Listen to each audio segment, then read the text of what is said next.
No problem. सो 1836 का scenario क्या है? ये पैसेज सीधा 36 से शुरू नहीं होता है, ऊपर हमें पढ़ना बहुत ज़्यादा ज़रूरी है। ये वो समय है जब यीशु मसीह को जो है उस पायलट रोमन गवर्नर के सामने लाया जा रहा है यहूदियों द्वारा, जो Roman A few moments later. तो वो नहीं है वहाँ पर। तो जॉन 1836 क्लियरली हमें ये बता रहे यीशु मसीह कि वो कोई पॉलिटिकल एम्पायर, कोई रूलिंग गवर्नर, वो ये उस चीज़ के बारे में नहीं बता रहे। वो वहाँ पर बता रहे माई kingdom is not of this world, यानी वो जो सांसारिक तौर पर नहीं, वो एक स्पिरिचुअल किंगशिप के बारे में जो है वहाँ पर बता रहे हैं। वैसे एक बात तो माननी पड़ेगी भाई कि आपने ये कहानी इतनी लंबी चौड़ी बताई, पूरा उसका कॉन्टेक्स्ट बताया, पिलातुस का, सेनापति पिलातुस का और जीसस का जो भी बात है, और उसके बाद जो जीसस ने कहा जिस पर मैंने आपत्ति उठाई थी, आपने पूरी कहानी बताई भाई साहब। लेकिन उस वचन का वो जो विवादित वाक्य है उसे आपने बड़ी खूबसूरती के साथ स्किप कर दिया, जहां पे जीसस कह रहे हैं कि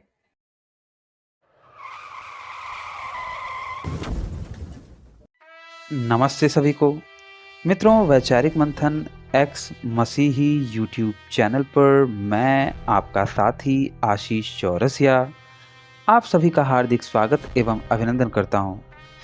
मित्रों, महाराष्ट्र के ईसाई जो कि एक अपोलोजेटिक हैं, उनके साथ हुई मेरी पिछली बातचीत की कुछ झलकियां तो आप लोगों ने सुनी ही होंगी। अगर ना सुनी हो तो ऊपर दिख रहा है आई बटन पर क्लिक करके आप हमारी पिछली बातचीत की वो झलकियां सुन सकते हैं। तो उन्हीं अपोलोजेटिक महाशय के साथ हुई व्हाट्सएप पर मेरी ऑडियो कमेंट के माध्यम से लंबी चर्चा, जो कि जल्द ही आपके सामने आएगी, उसका एक छोटा सा हिस्सा आज मैं आप लोगों के समक्ष रख रहा हूं। आप सब भी सुनिए एवं विचार कीजिए।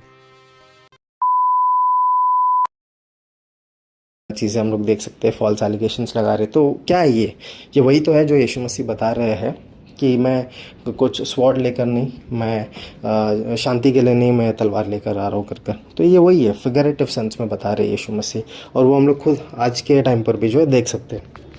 फिर लूक 19:11-27, और इसके पहले का मैंने आपको स्वॉर्ड और इसका बताया था। आपने वो जवाब तो नहीं दिया मुझे अब तक कि कहाँ पर यीशु मसीह ने कहीं पर तलवार उठाकर किसी को मार रहे हो बताने के लिए मैंने आपसे कहा, बट आपने जॉन 18 को कोट करके बताया मेरा राज्य यहाँ का नहीं है। मैं आऊँगा उस वचन पर भी। उसके बाद आपने लूक कौन सा था 19:11-27 आपने कोट किया, और उसमें आपने बताया bring in my presence and kill, वो दृष्टांत में, बट उसका एक मतलब भी तो होता है। आपने बताया यस डेफिनेटली होता है। और उसमें आपने ये बताया कि देखो यहाँ पर भी इंसाफ वाला बात कर रहे हैं यीशु मसीह, लाकर जो है जो उन्हें राजा नहीं मानते उन्हें वहाँ के लोगों को, चेलों को बता रहे कि लाकर उन्हें मार देना। तो मेरा सवाल आपसे वापस उस दिन भी वही था जितना मुझे याद है कि कहाँ पर जो है वो लोग या वो चेले कहीं पर जो है किसी को ऐसे जो लोग विश्वास नहीं कर रहे उन्हें ला ला कर जो है मार रहे थे, जो लोग राजा नहीं मान रहे थे ला ला कर जो है मान रहे थे। नहीं हो रहा है। जॉन 10 आप जो कोट किए खुद 18 जो आपने कोट किया ना, 18:10 नहीं 18:36, वहाँ पर क्या हो रहा था? वो लोग पायलट के सामने क्या एक्यूजेशन लगाए यीशु मसीह पर? उन्होंने यही एक्यूजेशन लगाया कि ये अपने आप को यहूदियों का राजा कह रहा है कर। तो फिर यीशु मसीह ने यहाँ पर जो दृष्टांत दिया उसके अनुसार तो फिर ये सारे चेले क्या करने चाहिए थे? पकड़ पकड़ कर सबको यीशु मसीह के प्रेजेंस में उसी समय मार डाल देने चाहिए थे, करेक्ट? क्योंकि वही आप मतलब आपने बताया ना। बट यहाँ पे वो नहीं होता है, क्योंकि यीशु मसीह ने वो नहीं कहा लिटरल सेंस में वहाँ पर कुछ मारने के लिए। वो वचन फ्यूचर जजमेंट के बारे में जो है बताया जा रहा है वहाँ पर। तो यहाँ पर इसलिए हम लोग देख रहे हैं कि बट आप ये कह रहे हैं कि नहीं, वहाँ पर इंसान वाला बात कर रहे हैं। नहीं, वहाँ पर एक फ्यूचर जजमेंट के बारे में यीशु मसीह कह रहे हैं। प्रेजेंट वहाँ पर कुछ लोगों को मारने के विषय में नहीं बता रहे वो, वरना वो हमें देखने मिलता। बट वही हम लोग अगर हिस्ट्री पढ़ेंगे तो यही कुछ चेले जो यीशु मसीह के सुसमाचार को लेकर जाते हैं, इन्हें मारा हुआ है, इन्हें जो है क्या तलवार से इन्हें 2 टुकड़ा किया, इनका उल्टा टंगा कर मारे है, किसी को वापस उल्टा क्रूस पर चढ़ाया गया। तो ये खुद मार्टायर हुए हैं। मार्टायर को अभी पता नहीं हिंदी में क्या कहते हैं। तो मतलब यीशु मसीह के लिए लोग खुद मरे हैं। तो ऐसा होता तो फिर ये लोग मारने चाहिए थे, ऐसे भी हिस्ट्री निकालना चाहिए था कि चेले भी जो है वहाँ पर मारने लगे, उन्हें ये करने लगे, यीशु मसीह के प्रेजेंस में लाकर मारने लगे, मार डालने लगे, मर्डर करने लगे। बट ये नहीं मिलता है, हमें इस कंक्लूजन पर नहीं पहुंच सकते। तो इसलिए यहाँ पर यीशु मसीह स्पष्ट तौर पर यही बता रहे हैं। मैं आपको वचन में बताया वहाँ पर कि ऊपर के वचनों को भी हम लोग नीचे के वचनों को भी पढ़ेंगे लूक में, तो हमें यही पता चलता है कि फ्यूचर जजमेंट के बारे में वहाँ पर बता रहे हैं, वो आने वाले समय के बारे में बता रहे हैं। बट वहाँ पर एक आपने चीज़ कहा कि क्या था वो, कुछ रिजर्वेक्शन के बारे में आप वहाँ पर बता रहे थे कि अब मैं वो बोल दूंगा तो आप तो क्या कुछ गंदी तरीके से फंस जाएंगे। ऐसा नो प्रॉब्लम आशीष भाई, बताइए ना आप, मतलब ऐसा क्या है। मैं चाहता हूँ कि मैं फंसूँ, नो प्रॉब्लम। सी मेरा मोटिव सीखना है, ठीक है, मेरा मोटिव सीखना है। मैं यहाँ ना आपको फंसाना चाह रहा हूँ ना ये कुछ, मुझे जो पता है मैं आपको बस बताना चाह रहा हूँ, और मेरा उद्देश्य वो नहीं है। बट आप सोचते हैं कि अब मैं फंस जाऊंगा, नो प्रॉब्लम, बताइए तो, क्योंकि मैं भी तो परखूंगा ना क्या सही क्या गलत है। तो आप रिजर्वेक्शन के बारे में बताइए, नो प्रॉब्लम। इसके बाद वो एक अलग सब्जेक्ट हो जाएगा, तो वो बाद में बनाइए आप उसके ऊपर। बट पहले इन वचनों पर आते हैं हम लोग। तो यहाँ पर ये वचन से हमें फ्यूचर जजमेंट के बारे में पता चलता है, ये मैं पहले ही बता दिया हूँ। फिर आपने लूक 22:36 आपने कोट किया। यहाँ पर भी देखो इंसान वाला बात यीशु मसीह कहते हैं कि तुम अपने कपड़ों को बेच दो, sell your clothes and buy sword करके, तुम कपड़ों को बेचकर जो है तुम तलवार खरीद लेना करके, जिसको हम लोग डैगर करके बोलते हैं। एक्चुअली वो वर्ड डैगर स्वॉर्ड का, इसको बाद में देखेंगे हम लोग। पहले आपको जॉन 18:36 बताता हूँ मैं। अब जैसा कि आप कह रहे हैं भाई कि जो वहाँ पे मैंने आपको बात बताई, तो आप कह रहे हो कि भैया वो गलत अर्थों में आप ले रहे हैं। जैसे कि बाइबल लूका अध्याय नंबर 19 रूल नंबर 27, वहाँ पे जो जीसस बात कर रहे हैं उसे आपने गलत समझा है। ठीक है, इसी तरीके की बातें आपने कही। तो और आपने ये भी कहा कि ये जो अ, मैंने आपसे सवाल किया था कि कहाँ पे जीसस ने तलवार चलाया है, ठीक है। तो इस पर मैंने आपको पिछले ऑडियो में बातें बताई थी, लेकिन शायद आपने उसे नहीं समझा, इसलिए आखिरी बार फिर से बता रहा हूँ। और विद्वान जनों का ही ये मानना है कि विद्वान जन ये मानते हैं कि किसी भी विचारधारा या व्यक्ति की शिक्षाओं का जो विश्लेषण होता है ना, उसके द्वारा बोले गए शब्दों और उसके संदेशों का जो सामाजिक प्रभाव पड़ता है, समाज में जो असर देखने को मिलता है, उसके आधार पर उसका निर्णय किया जाता है कि भैया वो समाज कैसा है, उस समाज ने क्या क्या कार्य किए हैं, ठीक है, इतिहास में किस प्रकार के कार्य किए हैं, कितने लोगों को कत्लेआम मचाया है या फिर कितने लोगों से प्यार किया है, इसके आधार पे पता चलता है। उसका सामाजिक प्रभाव क्या पड़ा है, इसके आधार पे पता चलता है मेरे भाई। तो जीसस की शिक्षाएं, उनका निर्णय उनके समाज से ही पता चल जाता है, ठीक है, कि सर्वाधिक गड़बड़ी कहाँ पे है। ठीक है, सर्वाधिक गड़बड़ियां सब में है, लेकिन सर्वाधिक कहाँ पे है। अच्छा, अब आगे देखते हैं, आप शायद लूका का बताएंगे।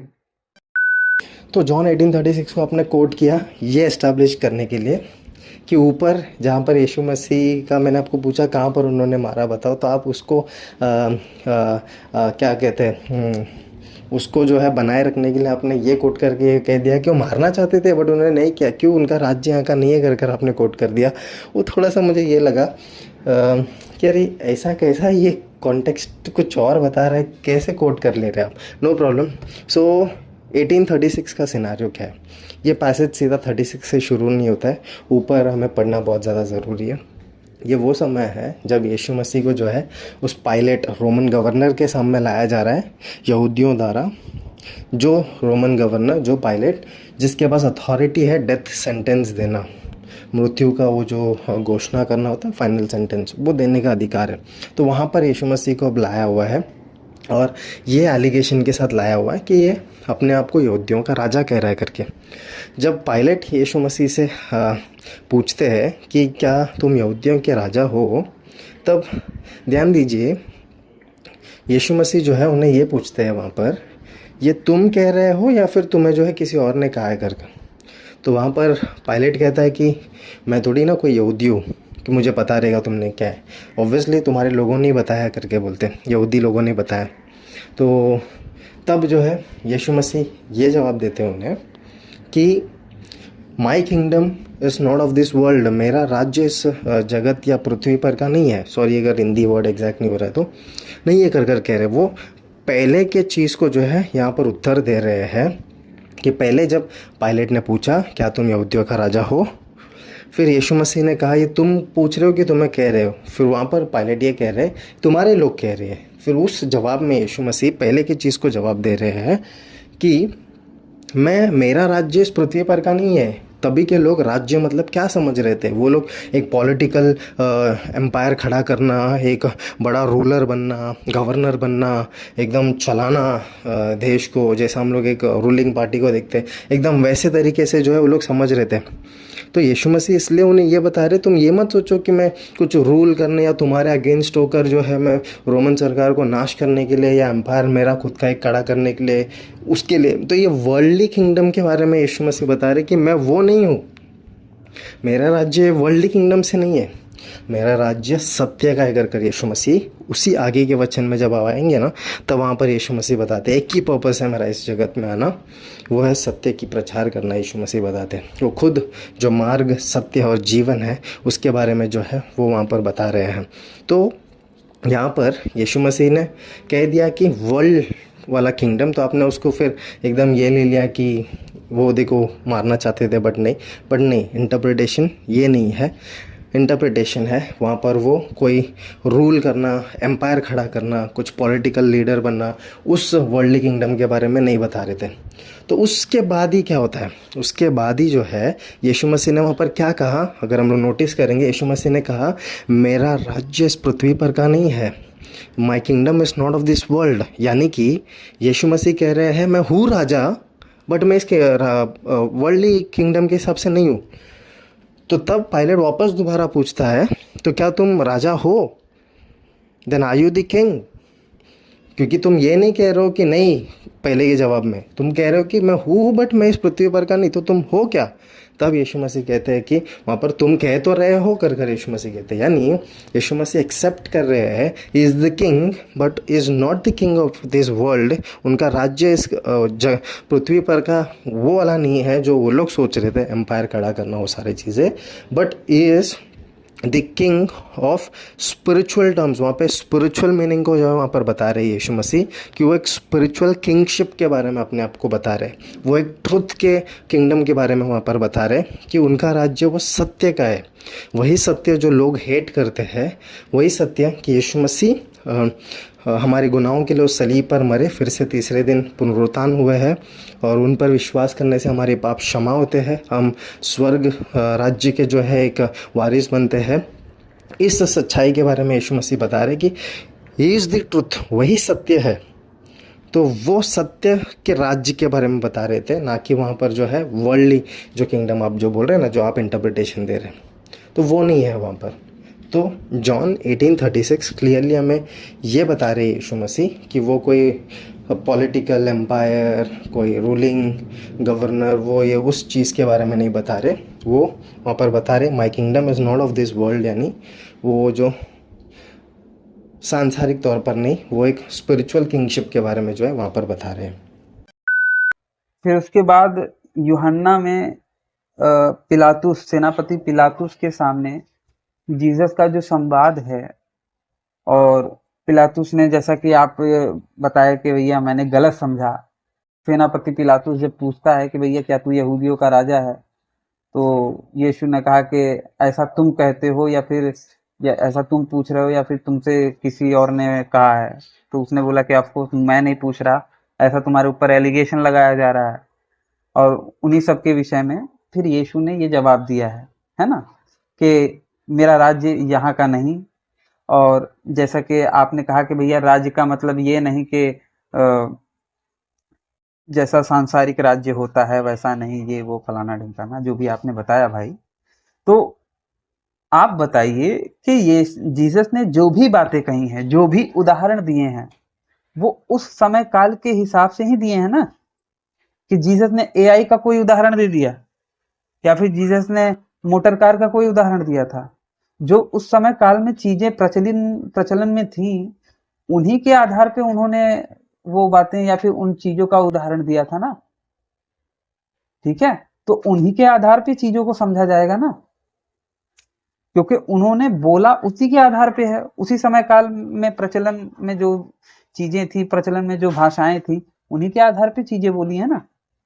और राज्य की बात, जैसा कि वहां पे राज्य होता था, उसी राज्य को दर्शाते हुए वो बोल रहे हैं ना कि भैया मेरा राज्य यहाँ का नहीं है।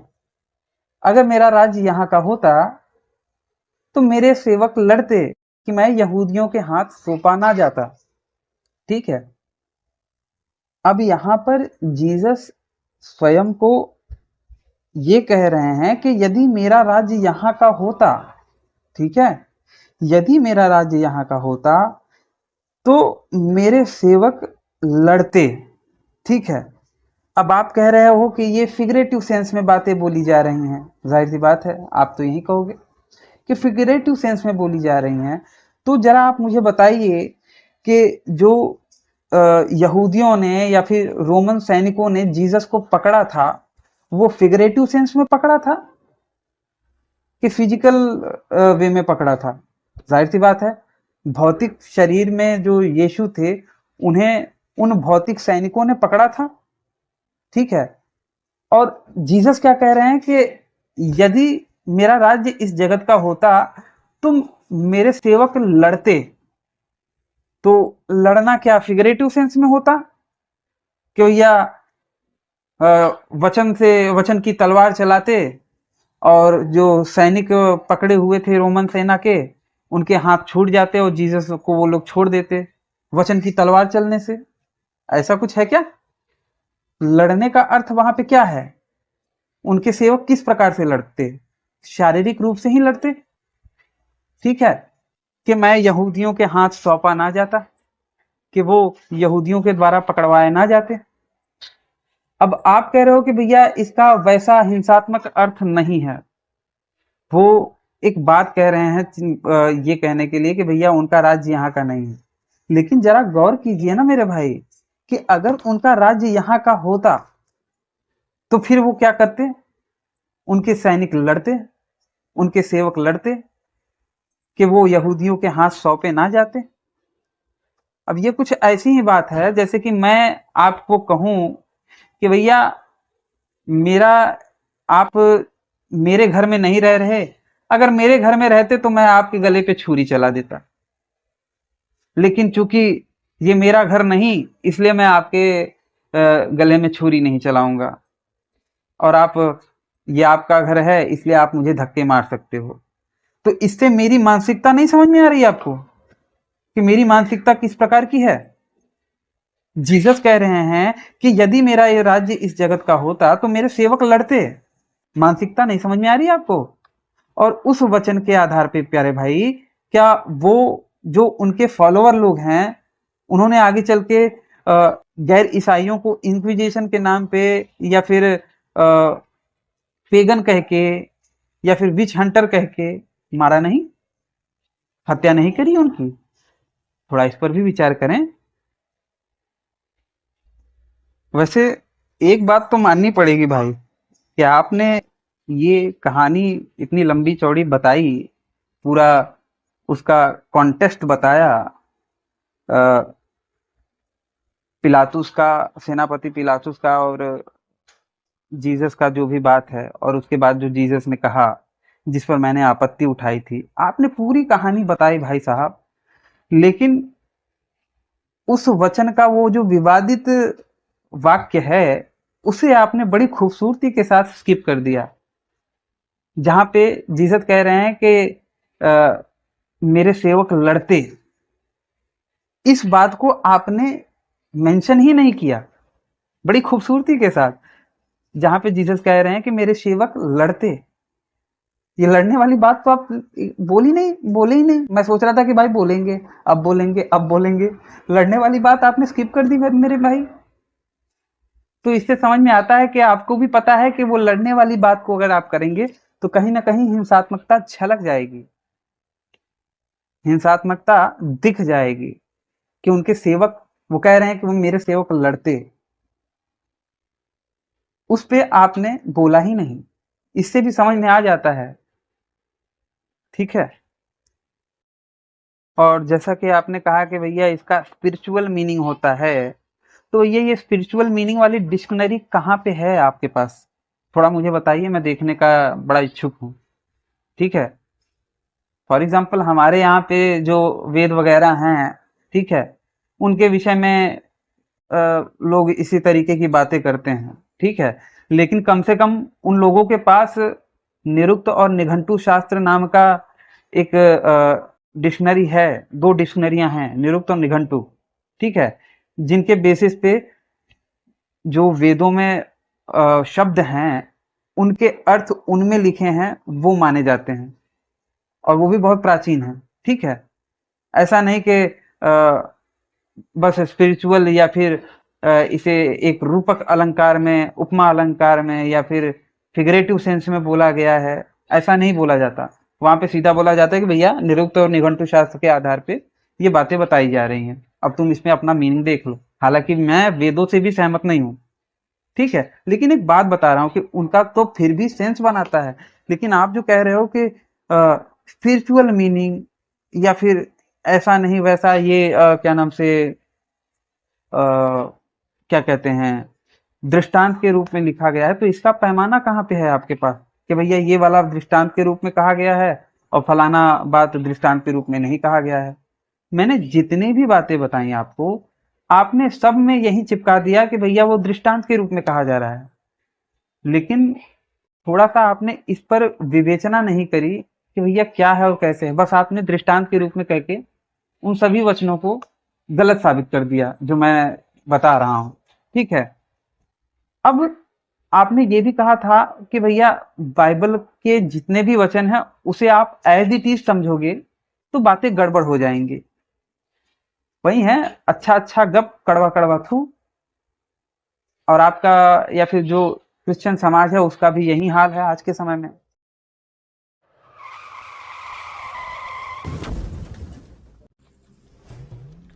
तो बस मित्रों, आज का हमारा ये वीडियो यहीं पे समाप्त होता है। तो अगर आप मुझे धर्म के लिए मेरे इस कार्य में सहयोग करना चाहते हैं तो स्क्रीन पर दिख रहे क्यूआर कोड पर आप मुझे सहयोग कर सकते हैं। और अगर आप सामर्थ्यवान नहीं हैं तो कोई बात नहीं, कम से कम अपने इस चैनल को सब्सक्राइब करें और इस वीडियो को अपनी मित्र मंडली में ज़्यादा से ज़्यादा शेयर करें। हो सकता है आपके एक शेयर से हमारा कोई भाई या बहन इनकी सच्चाई से अवगत हो जाए और अधर्म में जाने से बच जाए। अपने जीवन काल में प्रतिवर्ष एक पेड़ अवश्य लगाएं, क्योंकि बाकियों के लिए तो जन्नत और जहन्नुम है, लेकिन आपको पुनः इसी धरती पे आना है। तो इस धरती माँ की रक्षा के लिए एक पेड़ प्रतिवर्ष अवश्य लगाएं। इस वीडियो को अंत तक देखने के लिए आप सबका बहुत बहुत धन्यवाद। नमस्ते जी, जय श्री राम, हर हर महादेव, जय माँ भारती।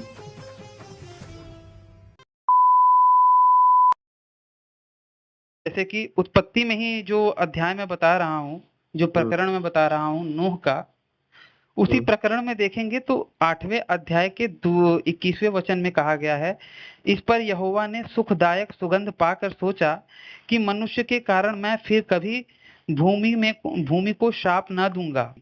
जैसा मैंने सब जीवों को अब मारा है वैसा अब फिर कभी नहीं मारूंगा। यहाँ पे परमेश्वर ये कह रहे हैं कि जैसा मैंने इस बार किया अब वैसा कभी नहीं करूंगा भाई।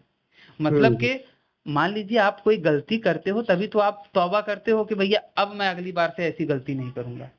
तो यहाँ पे परमेश्वर भी तो वही कर रहे हैं कि भैया अब मैं कभी भी इस तरीके से नहीं करूंगा पर मनुष्यों के कारण। मतलब कि उन्होंने गलती करी, वो ये एक्सेप्ट भी कर रहे हैं, लेकिन उनको मानने वाले एक्सेप्ट नहीं करते। उनको मानने वाले कहते हैं कि नहीं भैया हमारा यहोवा तो गलती नहीं करता। और जो गलती करता हो वो परमेश्वर, कैसा परमेश्वर जो गलती करता हो सकता है कि वो फिर गलती से हमको भी नरक में डाल दे। गलतियां करने वाले का कौन क्या भरोसा। अच्छा ठीक है, ये जो आप अभी नूह का लिए 8 का 21 का, हाँ